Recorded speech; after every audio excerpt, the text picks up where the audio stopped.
दूसरी बात, अगर आपके जीवन को सफल करना है और आपको सही निर्णय लेने हैं तो विश्वास के साथ जीने का निर्णय लो। कभी भी ये नहीं भूलना कि हम क्या कहलाते हैं, बोलो, विश्वासी। इस दुनिया में सिर्फ एक ही ऐसी कौम है, जमात है, एक ऐसा रिलीजन कह सकते हैं जिनको विश्वासी कहा जाता है, जिनको बिलीवर कहा जाता है। तो प्रियो, अगर विश्वासी में से विश्वास निकाला गया तो क्या बचेगा? विश्वासी से विश्वास निकाल दो, ई बचेगा, ई। तो अगर विश्वासी से विश्वास निकल गया तो हम ई हो जाएंगे, बराबर। ई मतलब ई, ओके। तो प्रियो, विश्वास का जीवन जीना बहुत जरूरी है। अब्राहम को परमेश्वर ने कहा था अपना देश, अपने कुटुंबीय और अपने पिता का घर छोड़कर उस देश में जाने के लिए तैयार हो जा जो मैंने तुझे देने का वादा किया है। और आदम चल पड़ा सिर्फ और सिर्फ परमेश्वर के ऊपर विश्वास करके, और परमेश्वर ने उसको विश्वास का पिता कहलाया। इसलिए वचन कहता है, इब्रानी की किताब का 10वां अध्याय का 38 वचन कहता है, हिब्रू 10:38 में लिखा है, एक विश्वासी का जीवन कैसा होना चाहिए? परमेश्वर के वचन में लिखा है, पर मेरा धर्मी जन विश्वास से जीवित रहेगा, और यदि वह पीछे हट जाए तो मेरा मन उससे प्रसन्न ना होगा। देखो, धर्मी किसको कहता है? मेरा धर्मी जन, क्या लिखा है? विश्वास से जिंदा रहेगा। और धर्मी किसको कहते हैं पता है? धर्मी परमेश्वर के ऊपर विश्वास रखने वाले को कहता है।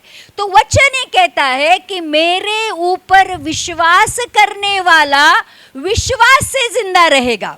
कितने लोग समझ रहे? अगर हम आज जीते हैं तो हमारा जीना मरना यीशु मसीह के ऊपर के विश्वास के द्वारा होना चाहिए।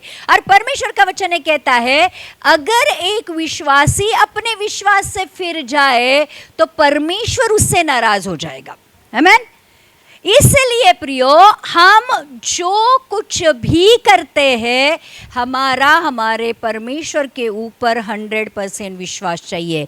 और इसलिए ध्यान रखना, कुछ भी क्यों ना हो जिंदगी में, परमेश्वर मेरा रक्षण करता है, परमेश्वर मेरा देने वाला है, परमेश्वर मेरी हर एक ज़रूरत को पूरी करने वाला है, परमेश्वर मेरा बचाने वाला है, परमेश्वर मेरी अगुवाई करने वाला है, वही मेरी ज़िंदगी का स्रोत है, उसको अंत से आदि मालूम है। हर एक वचन जो मेरे जीवन के बारे में परमेश्वर ने कहा है वो पूरा होने वाला है। हमें हमारे परमेश्वर के प्यार के ऊपर, उसके सामर्थ के ऊपर, उसके ज्ञान के ऊपर, उसके होने के ऊपर विश्वास चाहिए। और इसलिए वचन ये कहता है, परमेश्वर के पास आने वालों को ये विश्वास होना चाहिए कि वो है, और अपने ढूंढने वालों को वो प्रतिफल देता है। और इसलिए जब परमेश्वर यशायाह की किताब का 43वां अध्याय का 2 और 3 वचन में ये कहता है, आइज़ाया 43 2 और 3 वचन में लिखा है, बहुत सामर्थी वचन है। ये वचन के ऊपर मेडिटेट करो, क्योंकि परमेश्वर का वचन देखो कितना सामर्थ के साथ आज हमसे बातें करता है। और कहता है, जब तू जल में होकर जाए, जब तू जल में होकर जाए, मैं तेरे संग संग रहूंगा, मैं तेरे संग संग रहूंगा। और जब तू नदियों में होकर चले, जब तू नदियों में होकर चले, तब वे तुझे ना डुबा सकेगी, तब वो नदी का जल तुझे डुबा ना सकेगा। जब तू आग में चले, जब तू आग में चले, तब तुझे आँच ना लगेगी, तब तुझे आँच ना लगेगी, और उसकी लौ तुझे ना जला सकेगी, उसकी लौ तुझे नहीं जला सकेगी। वचन यहाँ पे कहता है, जहाँ कहीं भी तू जाता है मैं तेरे संग संग चलता हूँ।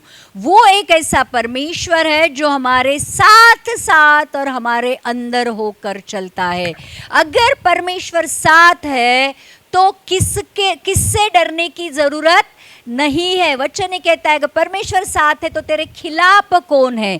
हर एक वचन जो परमेश्वर ने इस बाइबल में कहा है वो मेरे लिए है, वो आपके लिए है। जो वचन से जीता है, इसलिए वचन ये भी कहता है मनुष्य केवल रोटी ही से नहीं परंतु हर एक वचन जो परमेश्वर के मुख से निकलता है जीवित रहेगा।